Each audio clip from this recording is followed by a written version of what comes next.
बॉलीवुड की एक action film धुरंधर सामने आई है, जिस पर सोशल मीडिया पर बहस चल रही है। और इस फिल्म की कहानी का मरकज भारत नहीं बल्कि कराची की सबसे बड़ी कच्ची आबादी ले आ रही है। और भारत की जानिब से पाकिस्तान और इस्लाम मुखालिफ बातें हम देखते हैं, कोई नई बात नहीं है। पहले भी हम फिल्मों में बहुत कुछ देख चुके हैं, लेकिन ये जो बुखार है जो फिल्म इंडस्ट्री तक पहुंच चुका है। पहले फिल्मों के ज़रिए मुसलमानों की तारीख पर हमला किया गया था, फिर उड़ी और फाइटर जैसी फिल्में बनाकर पाकिस्तान को बदनाम करने की कोशिश की गई। फिर उड़ी के हिदायतकार ने लयारी गैंग वॉर के हवाले से हम देख रहे हैं कि छलांग लगाई, और इस फिल्म में बदनामे ज़माना, रहमान डिकेत, खिलजी और शहीद पुलिस ऑफिसर चौधरी असलम का किरदार नुमाया देखा गया है और बड़ी जी पजीराई भी मिल रही है। और साथ ही फिल्म में जनाब पाकिस्तान पीपल्स पार्टी के जलसे के मनाजिर भी दिखाए गए हैं। साबिक वज़ीर आज़म बेनज़ीर भुट्टो की तस्वीर और पीपल्स पार्टी के परचम भी नजर आ रहे हैं। इस फिल्म की कहानी को अपनी मर्जी का एंगल दिया गया है, जिस पर सोशल मीडिया पर शदीद बहस भी जारी है। शहीद पुलिस ऑफिसर चौधरी असलम की बेवा ने पुलिस अफसर के किरदार पर शदीद बरहमी का इजहार करते हुए कानूनी चाराजोई करने का इंदिया भी दे दिया है। तो नाज़रीन, इसी तमाम तर सूरत हाल पर बात करने के लिए हमारे साथ मौजूद हैं ड्रामा क्रिटिक हारून शुएब साहब। बहुत शुक्रिया आपके वक्त का। हारून, लग रहा है भारत अभी तक ना राफेल गिरने का गम भूला ही नहीं है। नई फिल्म धुरंधर भी हम देख रहे हैं, वो पाकिस्तान दुश्मनी में बना दी है। भारत आखिर कब तक फिल्मों में ऐसा प्रोपेगेंडा करता रहेगा, अपने आप को हीरो दिखाता रहेगा और मुस्लिम्स को पता नहीं किस सॉर्ट ऑफ विलन बनाकर जो पेश करता है, ये क्या? और कहीं भी जाना ना, सोना है, उठना है तो गुड मॉर्निंग नहीं, ये बला आदाब जो है ना, ये नहीं समझ आता कि ये हमारे साथ क्यों मंसूब कर दिया सुरमा और ये आदाब। और ये देखिए, हमारे पास नौजवान हट्टा कट्टा है, मुसलमान ऐसे होते हैं। लाजमी नहीं है कि पगड़ी बांधी है, तिल लगाया हुआ है और शलवार कमीज पहनी और रुमाल गले में। ये कैसा विलन बना के दिखाते हैं? बिल्कुल ऐसी ये चीज। देखिए, भारत का सिनेमा जो है, क्योंकि अगर मेहनत नहीं करनी आपने तो आप स्टीरियोटाइप्स पे सोचेंगे, आप उसी इंफॉर्मेशन के ऊपर सोचते रहेंगे जो कि आपके पास पहले से मौजूद है या जिसको आप यकीन करना चाहते हैं, और फिर आप जो है वो अपने एको चैम्बर से निकल के बाहर सोचने की कोशिश ही नहीं करते। और हिंदुस्तान का सिनेमा जो है अनफॉर्चुनेटली इस वक्त इसी रविश का शिकार है। और हम देख रहे हैं कि ये जो एक स्टीरियोटिपिकल इमेजिनेशन है उनकी, जो कि राइट विंग भी है, टॉक्सिक मैस्कुलिनिटी के ट्रेसेस भी उसके अंदर आपको नजर आते हैं। उसके अंदर आपको राइट विंग की आइडियोलॉजी जो है, पॉलिटिक्स, वो भी आपको डोमिनेंट नजर आती है। तो ये चीज़ें, और इस्लामोफोबिया सबसे बढ़कर, तो ये जो है, ये चीज़ें बहुत तेज़ी से हिंदुस्तान के सिनेमा को नुकसान पहुंचा रही हैं, उसको खाती जा रही हैं। और ये शायद जब तक उनको रियलाइज़ होगा उस वक्त तक बहुत देर हो चुकी होगी। तो उनकी फिल्म इंडस्ट्री, जिसके ऊपर वो बड़ी दिहाइयों से जो है वो फ़ख्र कर सकते हैं, और कई हद तक, काफ़ी हद तक वजह तौर पे बहुत अच्छी फिल्में भी बनी हैं। लेकिन अब जिस रविश पे वो चल निकले हैं, ये फिल्में इस तरह की अगर बनती रहेंगी तो ये सिर्फ उनको, हारून, जिस रविश की आप बात कर रहे हैं कि भारत की मूवीज चल पड़ी हैं, भारत का बॉलीवुड चल पड़ा है, इस रविश पे चलते चलते कहीं मुझे खतरा है ये वहां तक ना पहुंच जाए, पप्पू गुज्जर, लाडले गुज्जर दा वैर इन मूवीज की तरफ ना जा पहुंचे। जी, इसी तरह ही है। और फिर आप ये देखिए कि बड़े इंटरेस्टिंगली मैं अभी देख रहा था कि अनुपमा चोपड़ा, जो कि एक बहुत अच्छी क्रिटिक हैं, फिल्म के रिव्यूज वगैरह किया करती थी हिंदुस्तान की, उन्होंने जो इस फिल्म का रिव्यू किया, जिसमें उन्होंने इस फिल्म को क्रिटिसाइज किया फॉर एक्स्ट्रा वायलेंस, फॉर एक सर्टेन तरह का नैरेटिव, इस्लामोफोबिया, उनको अपना रिव्यू जो है वो यूट्यूब से हटाना पड़ा। तो ये आप देखिए कि ये बड़ी इंटरेस्टिंग बात है। इससे ये पता चलता है कि हिंदुस्तान में तो अब डिसेंट की कोई जगह ही नहीं रह गई, कि आप कोई डाइवर्स व्यू भी ले सकते हैं, आप इस बात से डिसएग्री करने की गुंजाइश भी रखते हैं या नहीं। तो अनुपमा चोपड़ा जैसी बड़ी इन्फ्लुएंशियल फिल्म क्रिटिक को, जो कि फिल्म की आर्टिस्टिक मेरिट के ऊपर बात कर रही थी, उनको भी अपना रिव्यू जो है वो फौरन डिलीट करना पड़ा यूट्यूब से। हाँ जी। और तत्सम मुखर्जी हैं, अगर आप उनका रिव्यू जाकर देखें, वो अगेन एक बहुत बड़े अच्छे राइटर हैं। तो वो भी जो है इस फिल्म को जिस तरह कहते हैं, वो ये कहते हैं कि पाकिस्तान तो बहाना है, हिंदुस्तान का मुसलमान असल निशाना है। तो इस फिल्म का जो निशाना है ना, वो पाकिस्तान नहीं है, वो असल में वो एक पूरी और हारून, ये निशाना तो भारत कब से बनाता आ रहा है। मुसलमान तो बहुत ही चुभता है भारत को, और हर फिल्म में हम देखते हैं कि मुसलमानों को जिस तरह से पोर्ट्रे किया जाता है, ये कोई नई चीज़ नहीं है भारत की जानिब से। और प्रोपेगेंडा तो किया जाता है, जितना नेगेटिविटी भारत फैलाता है, और हम ये देखते हैं कि कोई लॉजिक नहीं है, और हम एक्सपेक्ट भी नहीं कर सकते भारत से कि कोई लॉजिक हो।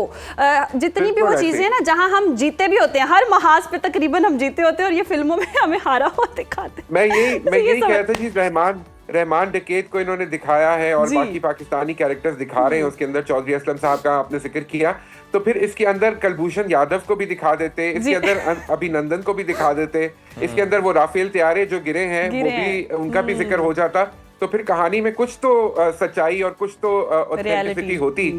लेकिन वो चीजें जो है वो हिंदुस्तान कभी नहीं दिखाएगा, जाहिर है कि अपनी फिल्म में। तो ये जो फिक्टिशियस किस्म की इन्होंने कहानी बनाई है। अच्छा, बड़ी इंटरेस्टिंग बात ये है कि इसके अंदर एक डायलॉग जो है वो, मैं एक ट्रेलर देख रहा था, उसके अंदर आया है कि हम ये जो सबूत है जो पाकिस्तान के खिलाफ, ये जो हमजा है जो एजेंट आया है, उसके पास जो सबूत है वो हम अभी जो हिंदुस्तान में हुकूमत है उसको नहीं देंगे, जिसका इशारा ये था कि कांग्रेस की हुकूमत अगर है तो उसको हम नहीं देंगे, बल्कि जब हमारे जैसी हुकूमत आएगी तो हम उसको देंगे, जिसका मतलब ये है कि जब वाजपेयी की या बीजेपी की हुकूमत आएगी तब हम उसको देंगे। ये बात भूल गए हैं कि जब रहमान डकैत के वाकयात हो रहे थे पाकिस्तान में और वो लियारी में उस वक्त मौजूद थे, उस वक्त वाजपेयी साहब की हुकूमत थी जो कि बीजेपी के लीडर थे। तो कोई रिसर्च नहीं है, कोई हिस्टोरिकल कॉन्टेक्स्ट नहीं है किसी किस्म की जो एक्यूरेसी, यही फ्लॉज हैं जिसके बारे में कहा जा रहा है। लोग ये भी मुतालबा कर रहे हैं कि अगर पाकिस्तान जो है उसको इनिशिएटिव लेना चाहिए था और हमारी जो इंडस्ट्री है, हमारे जो डायरेक्टर्स हैं, उन्हें ये मूवी बनानी चाहिए थी और उन्हें इस पर काम करना चाहिए था।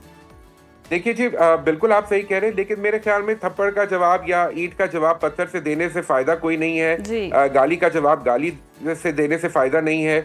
मुझे खुशी इस बात की है और ऑनेस्टली स्पीकिंग मैं I am looking forward to the film कि जहां धुरंधर बन रही है और इतने बड़े बजट से बन रही है, पूरे थाईलैंड के अंदर उन्होंने लियारी का जो है एक सेट क्रिएट कर दिया था, और वहां पर पाकिस्तान में इस वक्त जिस फिल्म की बात हो रही है, जिस फिल्म को हम लुक फॉरवर्ड कर रहे हैं, वो बुल्ले शाह की लाइफ के ऊपर है। तो शान शाहिद जो ये फिल्म बना रहे हैं, तो मजे की बात ये है कि देखिए जहां हम जो है वो एक अच्छे तरीके से, जहां पे मिनहसुल कौम जो है, या हम एक अच्छे तरीके से चीजों को लेकर चल रहे हैं। आपने बिल्कुल दुरुस्त की है। हम हमेशा से कहते हैं पाकिस्तान अमन का कहाँ है और अमन की बात करता है। जब भारत है, भारत हर चीज में सियासत करता है, हर चीज में प्रोपेगेंडा। उन्होंने आर्ट को भी आर्ट की तरह नहीं छोड़ा। क्रिकेट हो जाए, कोई मैदान ऐसा नहीं है जहां वो सियासत नहीं करते, और हम आर्ट लवर हैं। हमें अभी भी ये जो पजीराई मिल रही है ना जो डकैत को, ये बहुत, उन्होंने एक्टिंग बहुत अच्छी की है, हम सराह रहे हैं, मतलब पूरी दुनिया सराह रही है उनकी एक्टिंग के, हम फैन बन गए हैं। लेकिन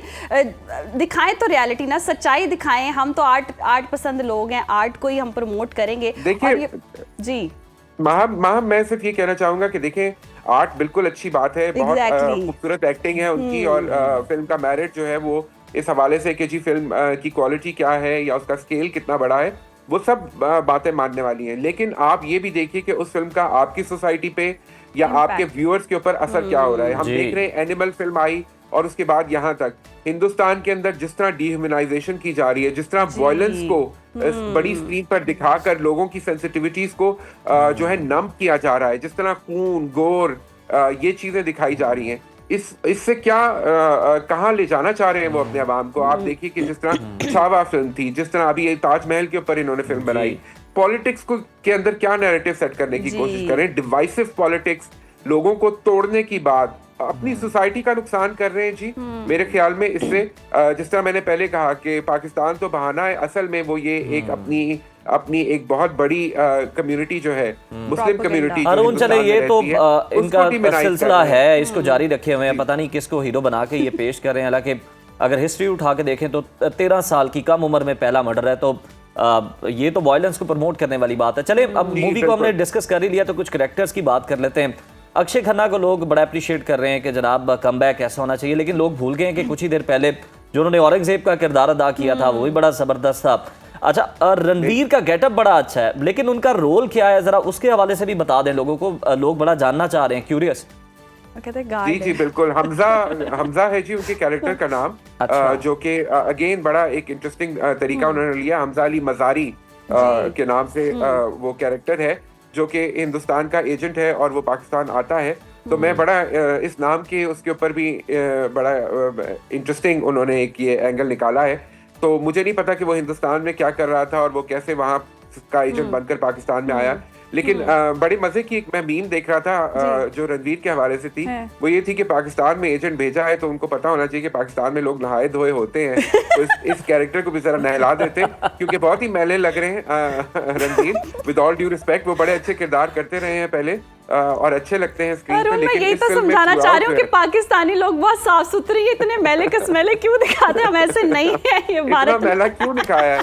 हम तो इतने मैले नहीं हैं। ऊपर से तो डांस जब देखे ना, पाकिस्तान आ रहे थे, गाना कुछ है, डांस कुछ हो रहा है, इस पर भी बहुत ज्यादा क्रिटिसाइज किया जा रहा है। बिल्कुल बिल्कुल अरबी गाना आपने लगाया है उनके पीछे, फ्लबराची का जो गाना है वो ऑफ कोर्स हमें सबको पता है, हमने सुना हुआ था कि ये अरबी जबान का गाना है। अब वो पाकिस्तान लैंड करते हैं, लियारी आते हैं और पीछे अरबी गाना चल रहा है, तो कुछ समझ नहीं आती कि भाई ये किस किस्म का कॉन्टेक्स्ट है। इसी तरह अक्षय की बात की है, अक्षय बहुत अच्छे एक्टर हैं, बड़े उन्होंने बहुत अच्छे यादगार रोल किए हुए हैं। औरंगजेब का रोल अभी वो रिसेंटली कर चुके हैं, लेकिन लोगों को शायद वो भूल गया, तो अब वो ये कह रहे हैं कि जी बिल्कुल रीडिस्कवर हो गए। तो अक्षय बेचारे हर दफा जो है वो जब भी कोई अच्छी फिल्म करते हैं, अच्छी परफॉर्मेंस देते हैं, तो लोगों को एक दफा दोबारा से याद आते हैं, विच इज वेरी इंटरेस्टिंग कि लोग भूल भी उतनी ही जल्दी जाते हैं इस तरह के किरदार जो होते हैं।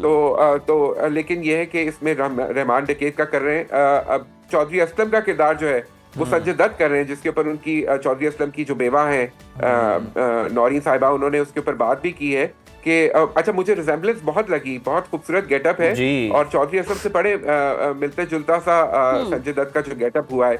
और वो ये नौरीन साहिबा ने अपने इंटरव्यू में ये शेयर भी किया कि जो चौधरी असलम थे उनको भी Sanjay Dutt as an actor बहुत पसंद थे। तो ये कंसर्न क्या है फिर नौरीन साहिबा का, उनके चौधरी असलम की बेवा का? जी तो उनका ये कहना था, लेकिन ये है कि अगेन अगर थोड़े सी जरा रिसर्च भी कर ली जाती। हारून, मैं आपसे ये जानना चाह रहा हूँ, आप शायद वो पॉइंट मिस हो गया कि जो चौधरी असलम की बेवा वो कह रही है कानूनी चाराजोई करूंगी, तो कंसर्न क्या है, उनका इशू क्या है? देखिए जी, कुछ इस तरह के डायलॉग्स उन्होंने खास तौर पे एक डायलॉग का जिक्र किया जो कि इस फिल्म में इंतहाई नामुनासिब डायलॉग बोला गया है चौधरी असलम के हवाले से। और मेरे ख्याल में कि अगेन जब आप खास तौर पे उन लोगों को जिनका सियासत से ताल्लुक नहीं है, जिनका आपके मुल्क की सियासत से कोई ताल्लुक नहीं है, जब आप उनका जिक्र करते हैं, और खास तौर पे पाकिस्तान और इंडिया के कॉन्टेक्स्ट में अगर आप देखें, आपको पता है कि आपकी फिल्में यहाँ देखी जाती हैं, आपको पता है कि ये जबान जो है वो आप बेसिकली जिसको हिंदी कहकर अपनी फिल्में बना रहे हैं वो उर्दू ही है। तो वो जो आप जब ये जबान इस्तेमाल कर रहे हैं, आप हमारे कैरेक्टर्स को इस्तेमाल कर रहे हैं, तो ये जरूर जहन में रखें कि इससे जो जियो पॉलिटिक्स है उसके ऊपर क्या असर पड़ेगा। तो नफरत बढ़ानी है अगर आपने, और आपने इसी रविश के ऊपर चलते जाना है और टेम्परेचर को कम नहीं होने देना बल्कि बढ़ाते जाना है, तो फिर आपको मालूम है कि उसके कॉन्सिक्वेंसेस अभी आपने रिसेंटली भुगते हैं, तो आगे भी फिर चीजें इसी तरफ हो जाएंगी। भुगतेंगे। बहुत शुक्रिया हारून आपके वक्त का।